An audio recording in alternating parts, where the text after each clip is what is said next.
Can we just get one? Hello, dog fans.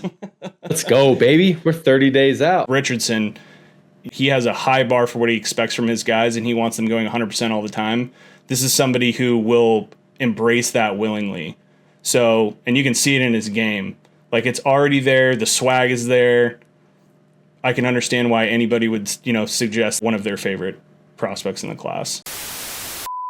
Top 20 is a great start. Great point. I think that's kind of the benchmark for success that we've had over the last, 5 to 10 years. We're heading the right direction. Obviously, there's a lot of people who still need to commit, and that includes to UW. And we expect, what did we say? No on class size. Maybe we start there. I think we're guessing we're at 24 now. If you were to guess as to how many commitments we'd end this class with, where would you end it? I would put it right around 30. I think you can go as high as 31, maybe even 32 if the right guys wanted to commit. Yeah. And I think we'll get into some of those guys tonight, but can we just get one? Hello, dog fans. Let's go, baby. We're 30 days out. Yeah. Come on, dude. I can't freaking believe it. But yeah, I think 30 is feeling like the magic number, at least for the purview of the people that we know about, that the Huskies are still recruiting. I think there's probably 5 or 6 names, some offensive linemen, some defensive linemen, potentially some edge players that will still continue to target. Jedd Fisch is going to be working to flip some guys.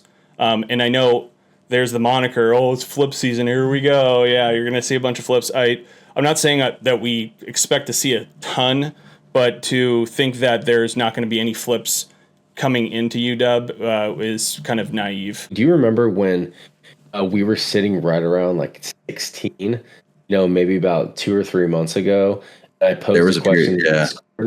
I posed a question in the Discord, and I said something along the lines of, where we are today. Because, there was some doomsday prepping going on. People were like, can we actually commit, can we recruit in the Big Ten, et cetera?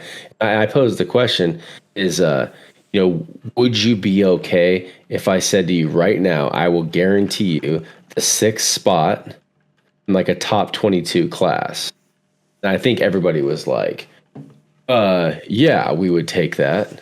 What's interesting is now we're at 18 class, 13 class, depending on the rankings you're looking at, top 5 in the Big Ten. Things have flipped. People want us to get even better and better. I just want to remind everyone that this is a different type of staff. DeBoer had an absolute elite on-field coaching, game teachers. Not so much saying that this staff isn't. It's just this staff is like, they're grinders on the recruiting trail. They put a ton of effort, a ton of time into forming these relationships. And the other thing is, I think this staff, led by Jedd Fisch, has really taken that next step, really realizing how important NIL and what that can do for do for a program. So, yeah, I think we are 1,000% on the right track where we want to be. Yeah. I mean, if you're finding yourself in the top 6, I think like this is where you want to be in the conversation with, is really these 6 schools, right? 100%. And if you're edging out one of these 2 schools, coming off of a personnel wise in terms of numbers, like 45 players, damn near. I think that was the correct number, right? It was like 40 or 45, somewhere in there, are newly coming into the program. If you're sitting in the top 6 in that position, you're heading the right direction. I think we've talked ad nauseum about like the O-line and what they, sometimes what they didn't bring in terms of like a big name tackle to fill that spot. And I see them basically kind of taking that as a chip on the shoulder, like being like, hey, let's go rock this high school recruiting class and make sure that we make up for that. Jedd Fisch keeps saying these, we had the media day, and then they came back and they did Husky media day. And one thing that I loved that he talked about was he said that the expectations of what they are, he's constant, like of what they're doing in the recruiting room. He's constantly finding out like things that people are doing that are creative and asking why that they aren't doing that first. And it driving, kind of trying to be like drive toward innovation. Like, let's do things that are different, that are going to have us stick out.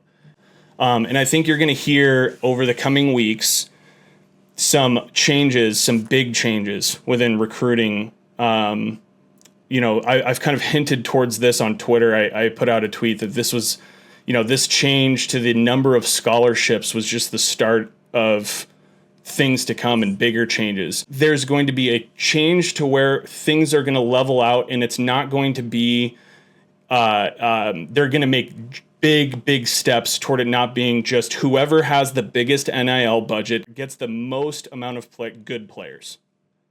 Maybe you can read between the lines on that, but I would just keep your eye on that. And I think this level of recruiting what we're doing isn't really impacted.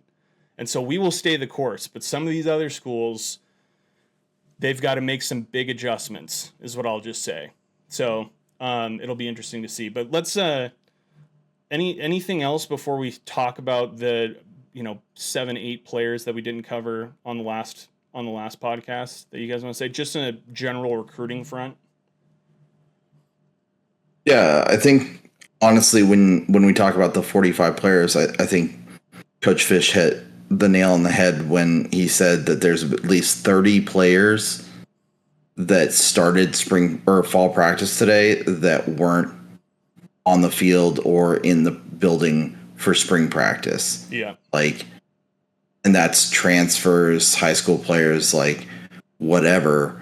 But this is a really solid team. There's a lot of development that's there for it. And I think we as Husky fans are going to be pleasantly surprised. Are we going to take some lumps? For sure. But I think that, we're going to be pleasantly surprised with the development, because this is a staff that took, players that were pretty low rated, and by the time that they were redshirt freshman, redshirt sophomore, they were all conference players. Mm-hmm. So, I'm not going to have, I have complete faith in this staff in terms of their ability to not only recruit, but also to develop on the field. Amen. Yeah. What did the kids say? What did the guy say? He played for Jedd Fisch. And it was at the Big Ten. Are you talking about Jake Butt? I think it was Jake Butt. Is that who that was? He said he was tight end. They never took a snap when he played, that they were at a disadvantage. God, man. I mean, and what to me, I mean, it just says that Jedd Fisch truly understands the game in the sense of scaling too. So he calls a play to set up a play. Maybe it's the next play. Maybe it's a play three plays down, down the line. It's just the ability to have that overarching strategy and vision and mission, what we're really trying to do on the field. And that to me is exciting, especially with the athletes and the veterans we have on the offensive side of the ball. I mean, your Jeremiah Hunters, your Giles Jacksons, and Austin. He had some really nice pieces on the outside in Arizona, in McMillan, a couple other guys too. But I'm really excited to see kind of how he takes those guys, puts them in certain sets, and just kind of uses that leadership we have on the offensive side of the ball, kind of once again put the defenses in bad positions. Definitely. Yeah, great call. This camp is going to be really interesting. There's more battles at big positions than I think that is typical for us. So it'll be very interesting to watch that piece too, and maybe glean some highlights on. We kind of understand what the scheme is, right, to that degree, but they're going to play toward player strengths too. So it'll be interesting to see what kind of adjustments they make to make sure that certain players get the ball. Really quick is you remember in fall camp last year. There was nothing crazy, a sense of surprises. I mean, we knew who was on the outside. We knew we had our bookend tackles. We had Michael Penix. But this year, I'm just thinking going into fall camp and us actually attending a fall camp practice. When you're really getting close to a brand new team, mm-hmm. And I think there's so much to garner and learn by us getting out there and really seeing that. Yeah, I'll be out there at least 3 or 4 practices. Don't forget about the scrimmage that he wants 20,000 fans to come to as well. Amen. Yeah. Let's hop into it. The first player I want to start out with is Dylan Robinson from Benita High School in California. This one generated a lot of excitement online when it happened. I think a lot of people thought we were, probably behind the 8 ball in terms of where we sat with him, maybe a month or 2 before his commitment. And they really pushed and they pulled it out over Notre Dame, over UCLA. He's a freak on both sides of the ball. And I mean, he's bigger than a Trent McDuffie, but man, I see him as like the next big like lockdown corner at UW. And that's not slighting some of the guys we have currently.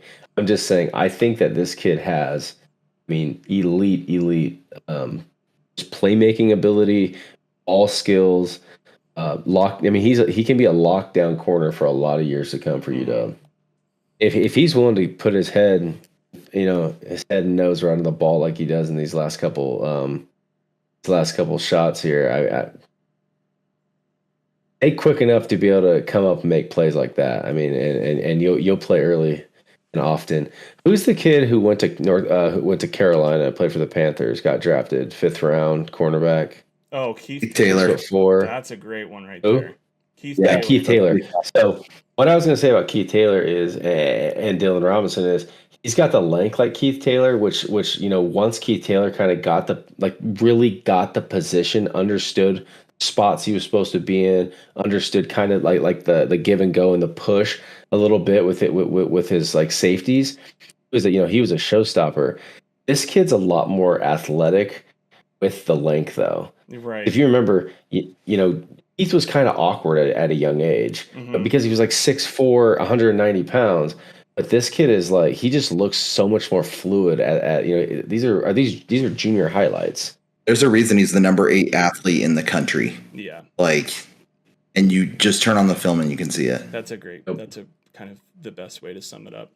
Okay. This might be, I'm not going to say that. I was going to say this might be my favorite recruit. I'll say he's top 3 for sure. Yeah. I really think this kid can be special on this team. I think there's justification to say like he presents the highest upside of any recruit in the class. Mm-hmm. The next one we got covered. So we touched a little bit on Zadrius last podcast. Some of these guys who were committed prior to the last podcast, like Champ, Raiden Vinesbright, Zadrius, we'll go back over those guys on the next podcast. Dash Byerly, like some of these guys we need to go back and cover, but we want to talk about the newest folks now, and we'll come back and talk about some of those guys. Chris Lawson is next. Stud, 6'1", 175-pound wide receiver, track guy. Kind of plays bigger than you would expect at 6'1", 175. At least that's what he's listed Agreed. Here. Yeah, is that your thought on him as well, or what's? That's exactly my thought. As a matter of fact, it's funny you say that. When I went, you're doing it on your screen, I'm looking at mine, moving around. I thought when I saw him play, and I must not have realized he was 6'1", I thought he was like a 6'3", 6'4" guy. Right. So for you to say that, not cued up, nothing like that, that's exactly what my thought as well. Like I really thought he was like 6'3". He goes up and gets the ball. His range, just his catch radius is incredible. He's a playmaker as well, and he's a very exciting guy to have on this team. Definitely, it's his jaunt. It's like his stride length. And maybe that is what it is. Maybe he's got a shorter torso and just some long legs, That's exactly bro. What it looks like. He just moves well. Like after the catch, very few as good as Chris Lawson. You'll see there's a couple plays where I don't think it's a couple plays. It's pretty much all of them where it's just like, dude, that's going to translate. This is high school on high school. Like, obviously, he's going to get bigger and be able to do this at the next level. I think it just looks really clear.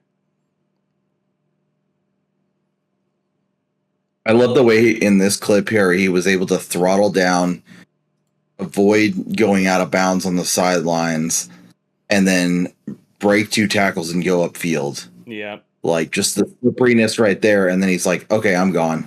Yeah, and that's some get of it. him. That's still really, really good awareness, like spatial awareness. Same thing right there. It's utilizing your blockers to just free up space and then just straight up outrun the defense. Dude. Yeah, so I'll be the first to say I've never heard of his high school, Archbishop Riordan. I've never heard of that school. But I'll tell you what, when you watch him, the first thing that pops to me, the game just looks easy, like to him. Mm-hmm. Like he looks like he's just that much better than everybody else. Like not like he's lazy. I'm saying like it looks like it's just easy. I mean, that's nasty. Can you go back to that play? Yeah. That Quentin Johnson guy for the Chargers can't make this catch. God, everybody's on that guy. It's so funny. I love that. He slot to your point. Yep, slot fade. Yeah.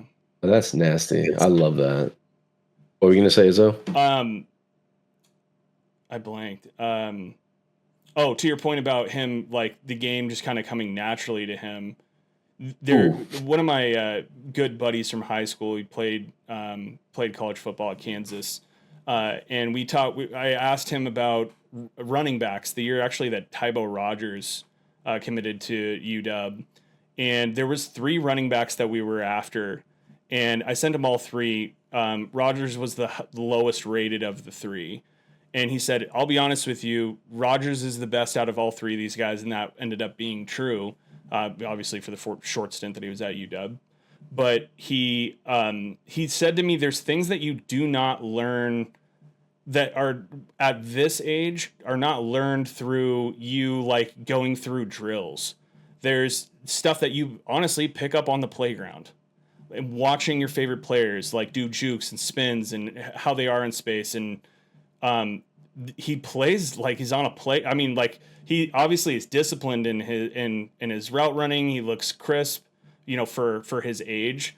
But there's things that he does with the ball in his hands that's like, this is playground. This is playground ball. Like that's how he makes these guys look.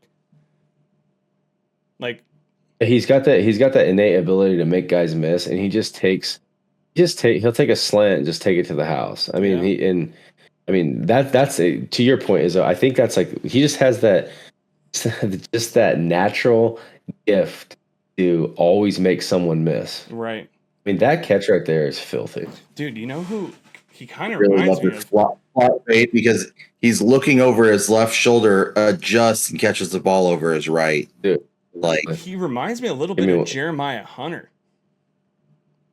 I know Jeremiah Hunter. I could see that actually. Like playmaker. Ooh. We'll see. I mean, I think he has more upside than I think Hunter, because he's got more speed. He's definitely fast. He's definitely faster. Definitely faster. Yeah.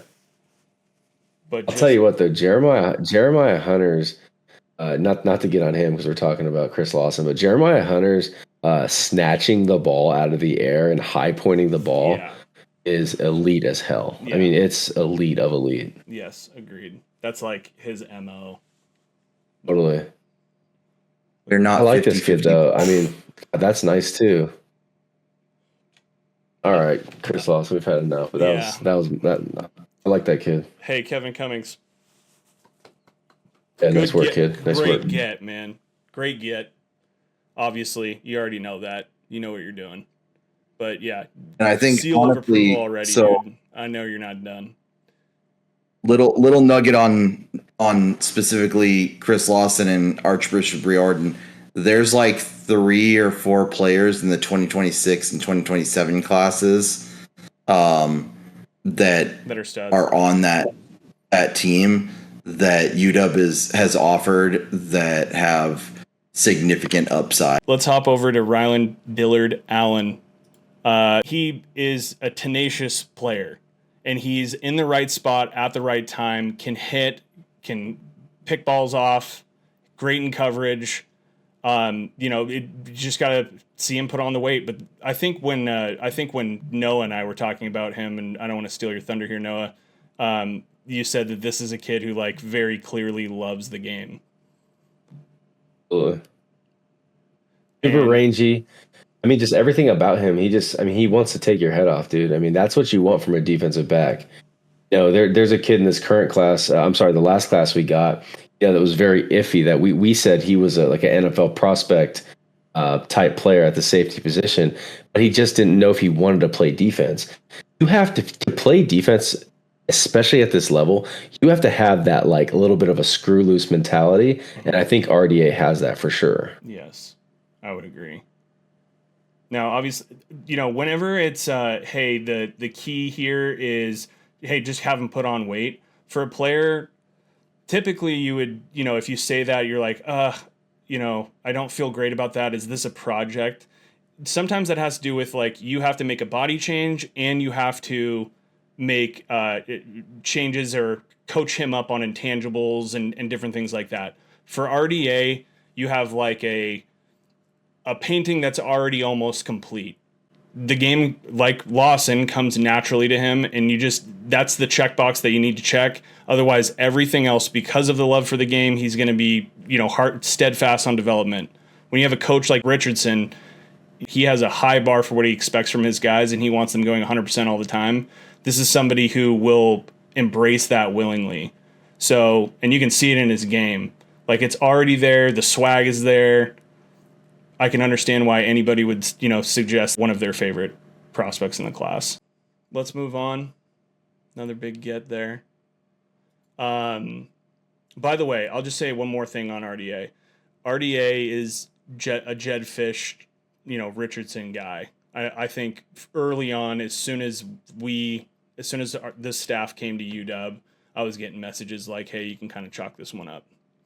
They've done a great job of recruiting him the whole time. So, yeah, here's the other thing too about RDA really quick. Like, don't think for a minute that he wasn't like a crazy coveted prospect. Like, yeah, he's maybe a 3-star, 4-star and something, but I mean, he officially visited Bama. I mean, he had offers from, all of his in-state schools, UCLA, Nebraska. Texas A&M, Nebraska, Oregon, Arizona. I mean, he's a very coveted athlete, and if you're telling me that you can get him to commit pretty dang close right after he's on an official visit to Bama, sign me up. That's what I like to hear. Shout out Animal. Bama puts out a couple. Animal with the poppin'. Love you, buddy. Cool. UW Animals always will. Damn right. Absolute legend. Awesome. Cool. Yeah, and what also this indicates, to Noah's point, is that you have to have an NIL, competitive NIL, to win a battle, or to win a recruit, like a recruitment where it includes Nebraska, and more specifically A&M, Oregon, USC, Alabama. That if there's indication that we're heading the right direction, there's an indication for you. Yeah. Hey, Maddie, real quick, do you remember what did Saliga say about RDA? Didn't he say he was like one of him and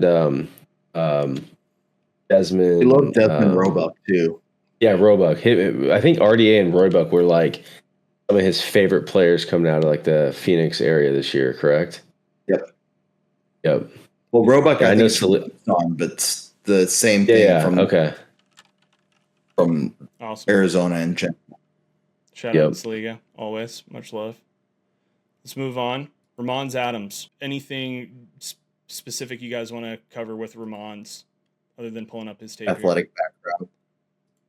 I'd say athletic background. So I want to say he has some pretty good numbers in long jump and triple jump, and you can kind of see it in the game film. A lot of his clips are on offense from at least this highlight or this amount of highlights. They lined him up all over the field, but I think at the end of the day, like some people are saying, oh well, we can talk about the fact that we didn't get Zamorano, the commitment from Zamorano, and I think his frame's better, yada yada yada. Well, clearly the staff identified Ramons Adams and felt that he was somebody that they wanted to bring in, and honestly, anytime you can make inroads into Texas, continue to make inroads into Texas from a recruiting standpoint, but also from just a pure athleticism standpoint. Tech's been doing a good job recruiting and getting him to decommit from Tech and actually, come up, take a visit, and then turn around and, commit to UW within a couple of weeks is really impressive. And again, yet another, shout out Coach J. Rich. He was committed to Texas Tech, right? He's good. He was committed to Texas Tech for a good, I want to say at least a couple of months. Yeah. But yeah, I really like love that he's a three-sport. I love that he's a three-sport athlete too. He plays basketball, runs track. Yep. There's no question, man. I mean, he's slight, but the frame his slight frame, it doesn't. I mean, it doesn't affect him that much on the field. I mean, he'll have to put on some weight. He'll need to put on that 20, play right there where pounds. he did that, almost like a hitch and go. I like that. Getting up to full speed. Ball strip. I need ball hawks. Amen. Yep. But yeah, that and then just he blows past the defense on a hitch and go, just nasty. I mean, he's running past these guys like they're standing still. Another good get. And I know Bastrop isn't like this ultimate he's it's not Duncanville and that sort of stuff, Lake Travis, etc. But that being said, Texas high school football athletic, is impressive. I mean, they lined him up at quarterback and just was like, here, go make a play.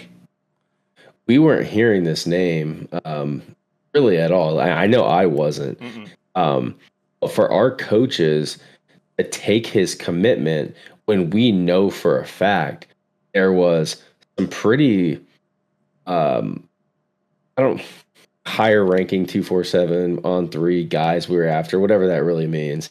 But point being is, for our coaches to take that commitment, to me, that says that they really like this kid. Absolutely. Yeah.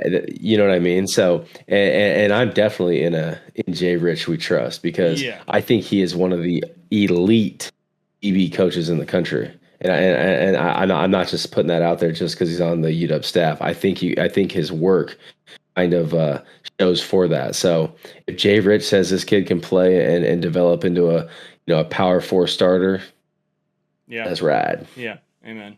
Yeah, I think the background of what happened or how this all kind of played out was, obviously during the evaluation period in the spring and early summer, there were several camps that happened in, I know the Dallas Metroplex, SMU had a camp. There were some other camps in the Houston area, et cetera, that UW staffers went to, to basically coach at and participate in. And that's where they identified him and, reached out, gave him that offer, and then, work to get that commitment. So, I mean, there's another flip right there.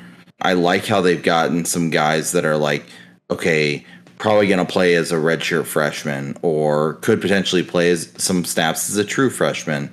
And then you've got these guys that they're going to take a little bit to develop, but could develop into, they're the gems, right? Mm-hmm. Those hidden gems.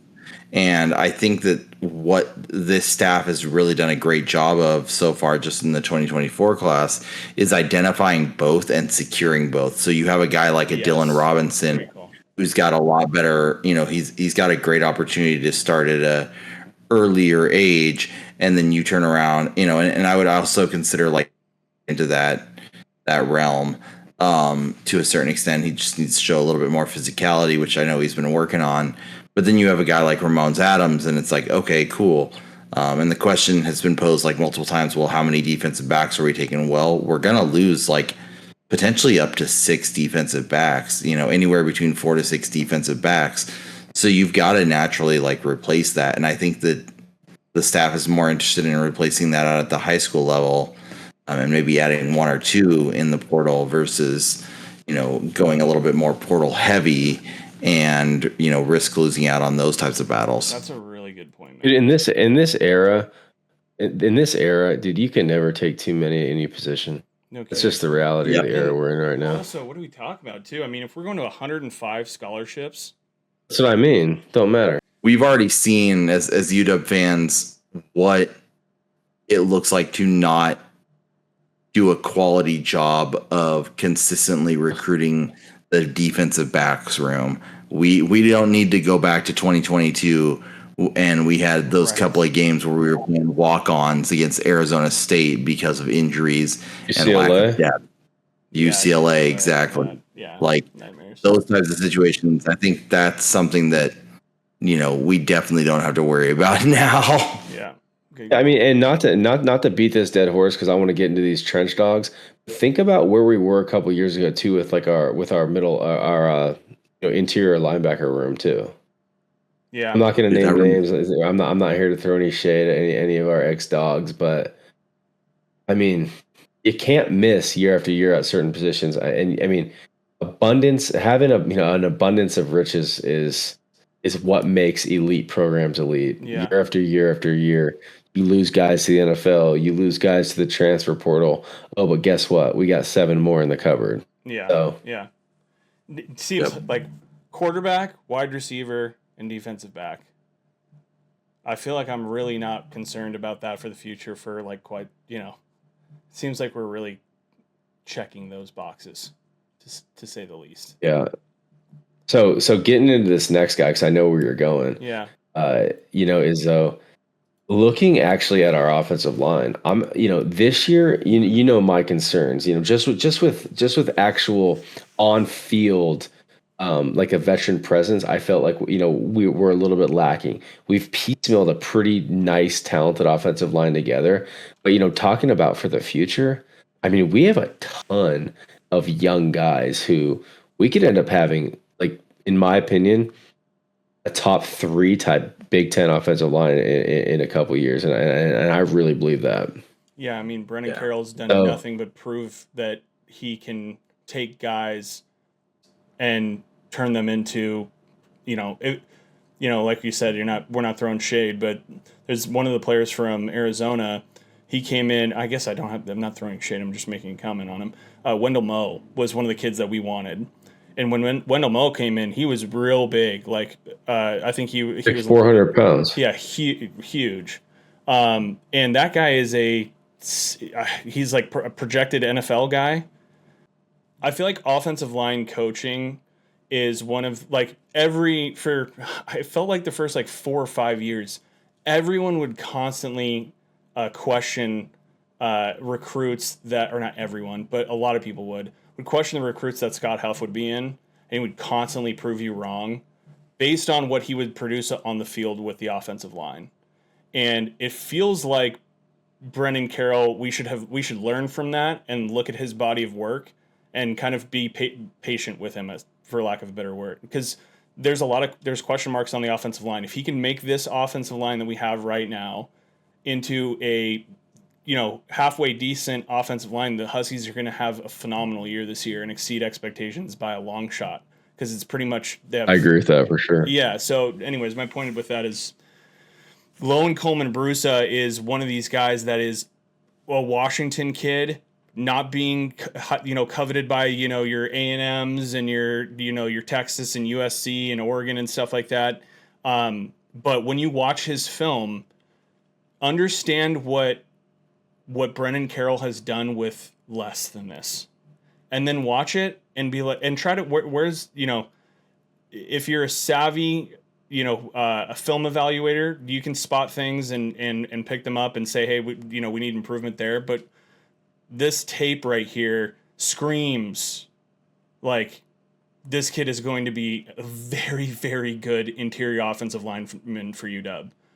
His feet are fast. And we're not going to. I mean, and he's 6'5", 290, but him, and I think he plays left tackle for Eastside or Kennedy. I'm sorry, for Kennedy Catholic, but he's gonna be a good looking pulling guard. Absolutely, I'm super pumped for him. I mean, I think the hype. There was a lot of hype about his younger brother, and what I loved is that it doesn't feel for an instant that he did anything but other than embrace sharing his commitment spotlight with the fact that his younger brother is probably one of the best defensive ends in the country coming out of the 2026 class. I've heard people getting recruited by everybody. Yeah, he can go wherever he want. Yep. I've heard people say that he's the best edge to come out of the state of Washington ever. And that is not a bashful statement.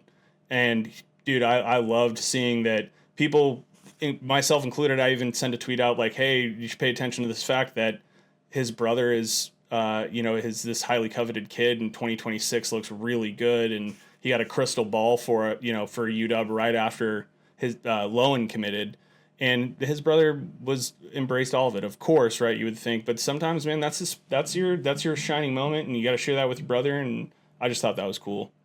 I know how competitive my family is, and my older brother, so I just thought that was awesome. But this kid is going to be.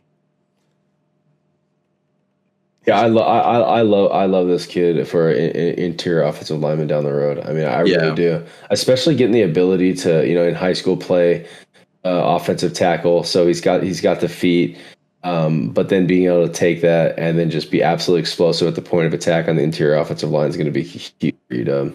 He can run a little bit too. No, when he gets out and goes, he can move. Yep, agreed. Yeah, and actually, there's a kid we'll talk about a little bit later. Nice. He can run too, and help me with his name again, Zach. Yeah, Stokowski. Yeah, Stokowski. Yeah, Stokowski. He can. We think we have a pretty good shot with that kid, and he can get up and run a little bit too. Yeah, that kid's a dog. But yeah, I just wanted to show.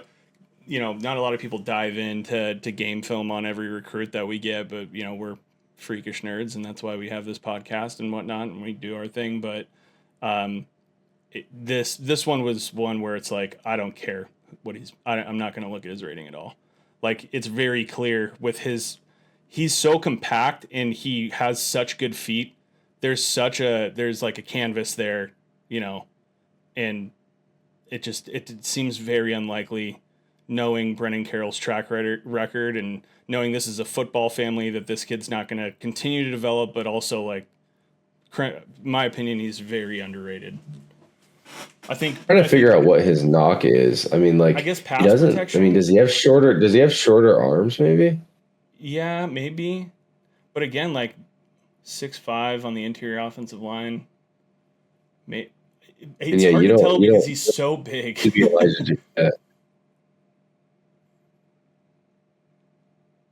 Yeah.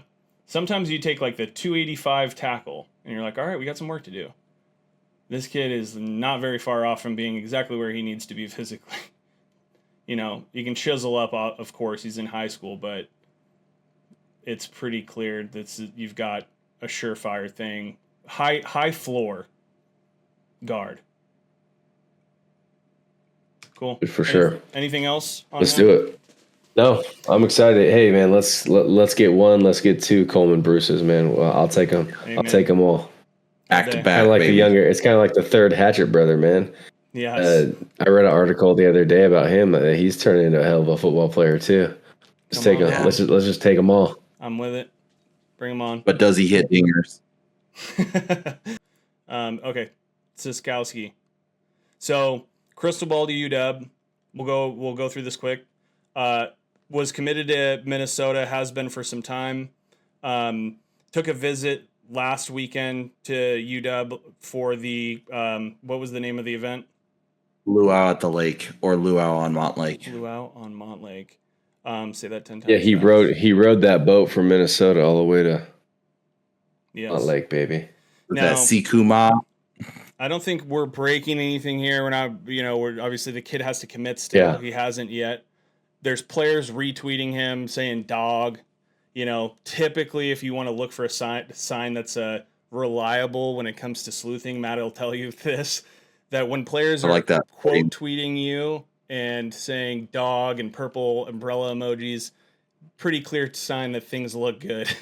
Also, he's obviously got the crystal ball from Huffman. And that usually means, too, really quick, that usually means that he probably got added into the class text message group. Oh, yeah. So he most likely probably told all the guys that he's coming to UW. That's most likely why they're retweeting him, too. So a couple of hits on this, and more specifically, a little bit of background on Siskowski is, plays out of Central Catholic at in Portland, Oregon.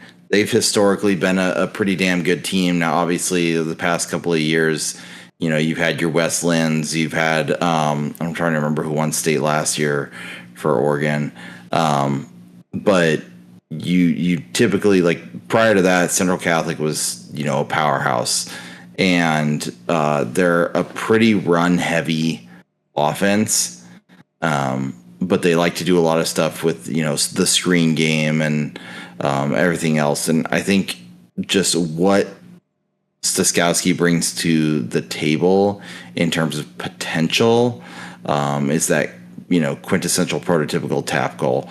But if we get into the film,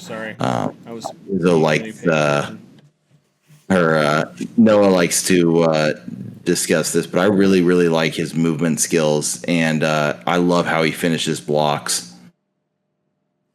I was talking to somebody about him, just a source who's telling me another guy. I've said this a couple times, but high floor, surefire tackle, very clearly not going to play on the interior. This is a pass protection guy, and his frame screams tackle. You're not going to move him inside.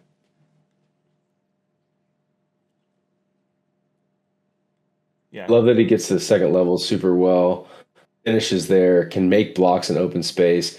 If I was going to sit here and try to say, what is it about him that, evaluators are seeing that he needs to work on, I would say probably his initial, initial point of attack, to absolutely just dominate and finish a guy up front.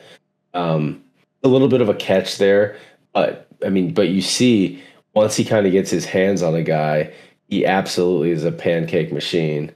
I think that comes just getting a little bit stronger in the base. Sure. Once he has that, I think he can be a little top tall.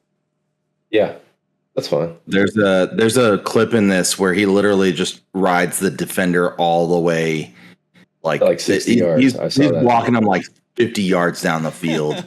Yeah. Look at that right there. He's like, hey, when you get down, use his hands pretty damn well, though. I'll tell you what. Yeah, he uses his hands when he. I saw what you were talking about there, Noah, like a initial point of attack. But once he gets engaged, he seems to keep his hands inside and really drive guys down. That's nice. Okay. All right. last three. Very exciting three here. We'll start with the guy whose commitment is impending for where he will choose. From what I'm hearing, it looks good for us right now. Now, anytime a kid pushes his commitment out, after a visit, you can never figure out why. You don't know. My thought with him is, so just to back up here, Ladarian Clardy is from Florida, very close with some of our current recruits. When Zadrius Rainey Sale was considering going to Florida State, a lot of that recruitment was tied in with Ladarian Clardy. Now, what I had heard was basically that Florida State was a little bit late on getting on to Clardy, as were some of the other schools too, down in the South. And UW and Jedd Fisch and Jay Rich and Sinceri, and I think Vinny was kind of running point on his recruitment, really made an impact during that time. While there wasn't a lot of focus from the schools nearby, and they made a giant impact. And they had him out here, and he had a fantastic visit. He's from the same Pensacola High School as where Devin Witherspoon, Seattle Seahawk, who played for Illinois, is from. So on his visit, actually, I don't think it was on his visit. It was down in Pensacola prior to camp starting for the Seahawks. Devin Witherspoon was down at the high school. There's clips of Clardy and Devin Witherspoon, and I think that connection makes him more comfortable with the idea of going to school in Seattle, living in Florida. Now, from the jump with his commitment, to me, it was clear that, that there was some maybe trying to kind of hand perfect strategy here. If I was Ladarian, I'd be doing the exact same thing of kind of pitting schools against each other and really being vocal about where he was leaning and things like that. And I think that fear of missing out from some of the schools in the South, like Ole Miss, Florida State, Miami, that interest started to pick up with Clardy. And so that drives up your NIL. I mean, it's a good kudos to you, man. Get your pay. And I think UW is willing to play ball for a kid of this caliber. He's a very good defensive back. So I'm excited for him. I just want to kind of give you guys a little bit of a background into his recruitment. It's a super interesting one. Nothing but good things happen for the kid. So, but it's a long way to travel. And I was kind of always of the mindset that if a school from the South really wanted to prioritize him, there was a door that was always open. And then I saw very shortly after, and again, this is really good strategy. I don't know who's consulting him on this stuff or if it's really just him knowing what he's doing with this. After his UW visit that reportedly went very well, he tweeted out a video of him and Lane Kiffin in Lane Kiffin's car. And I think that video for me, when I watched it, struck me a little bit. It was like, oh, this kid is, he's good at negotiating if that's what's happening here. And rightfully so, because frankly, it's a long way to travel for family to come up here. But I think, I would assume that we're doing the things that we need to do on our end to soften the blow of that travel to the most that we possibly can. So we'll see. It sounds like tonight is though that he got and I say this as like a joke, but he got an official offer from Florida State tonight. So August 1st is the date that the 2025 kids can basically officially be offered. So it's basically midnight or 12:01 that they can get that offer. And so clearly several hours ahead of here, Florida State was able to do that and publish it. Official public offering at 9:01 Pacific. Got it. Yeah. Is that okay? That's what that was. Yeah. Now, the other thing to offer. consider with Clardy is that he was set to take a visit to Ole Miss. Now, number one, Ole Miss has been one of the schools that have been recruiting him the longest. Mm-hmm. And so there is a significant amount of trust. He's taken multiple visits there.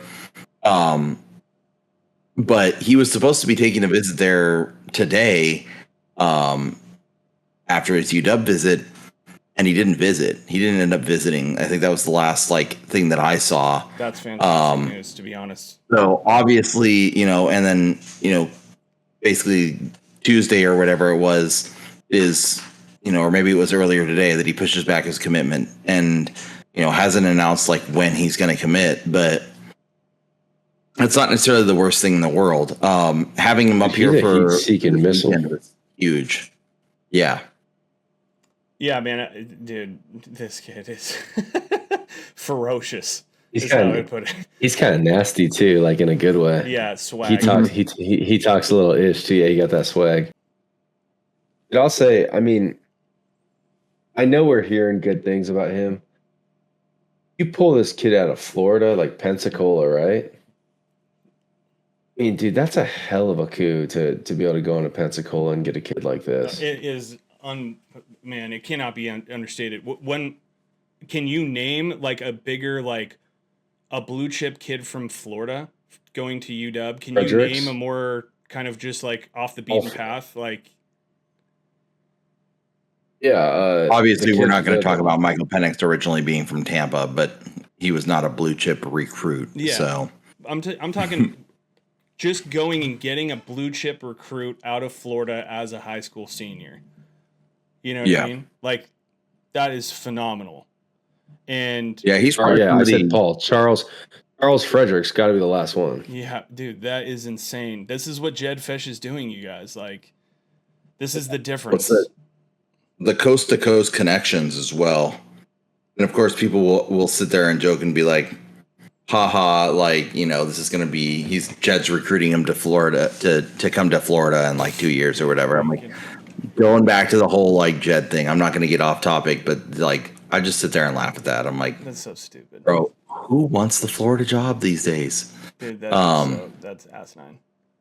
But let's move on to some nasty wideouts. Yeah, let's talk about the wideouts. Last thing here, commitment for Ladarian Clardy got pushed back to what date was that, Matt? Hasn't announced. I thought I saw. Oh, he didn't say a specific date then. No, he just said he's postponing, and I haven't heard back from him. So okay.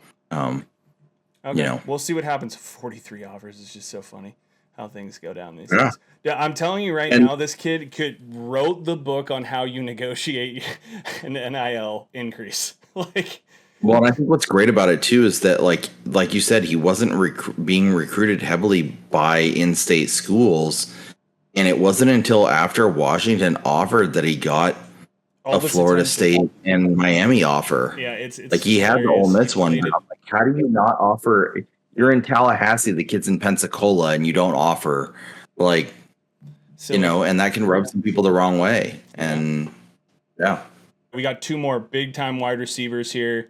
Now, you ask either one of us on these guys. Rewind a month and a half ago, we would have been like, let's not even talk about this. Because there's heavy interest for first, we'll talk about Andrew Marsh from Michigan. And again, this is like, what are we doing here? Like, we're not used to this. We just had this kid on campus last week. I was told that things went really good and that there is a very real shot for both of these next two guys. And I would have told you, hey, sounds good. Hope it happens. Talk to you later. If you tried to bark up this tree with me, a month ago. But we're making some damn moves. Kevin Cummings doing Kevin Cummings things here.